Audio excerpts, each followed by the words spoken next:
ကလက်ကိတ်အသေးလေးလုံနေတာပါဒီလိုမျိုးစင်တူလေးနှလုံးလုံးမှာပေါ့နော်အသေးတစ်လုံးအကြီးတစ်လုံးချောကလက်ကိတ်လေးတွေပဲဒီလိုပုံစံလေးပဲလုံမှာချောကလက်ကိတ်ရဲ့အရသာတွေဒီဇိုင်းတွေကလေတနိုင်ငံနဲ့တနိုင်ငံအရသာမတူသလိုဒီဇိုင်းနဲ့ဒီဇိုင်းလည်းအရသာမတူဘူးပေါ့နော်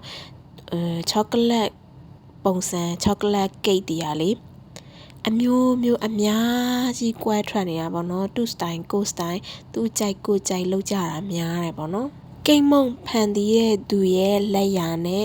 customer ရဲ့အကြိုက်နဲ့ကွက်တိဖြစ်သွားရင်တော့အကောင်းဆုံးပဲပေါ့နော်သားမီမီတွေကလေးတွေကတော့ chocolate ဆိုတာမကြိုက်တဲ့ကလေးမရှိသလောက်ရှားမယ်ထင်တယ်လူကြီးတွေကြတော့ဟိုးရှိရှိခိကလူကြီးတွေကြတော့ chocolate မကြိုက်တာလည်းရှိနိုင်တယ်လေနော်ပြီးတော့မှ chocolate ဆိုရင်ခါခါလေးကြိုက်တဲ့လူလည်းရှိတယ်ချိုချိုလေးကြိုက်တဲ့သူလည်းရှိတယ်အကြိုက်တွေကလည်းအမျိုးမျိုးလှုပ်တဲ့သူတွေကလည်းအမျိုးမျိုးပေါ့နော်ပုံစံတွေက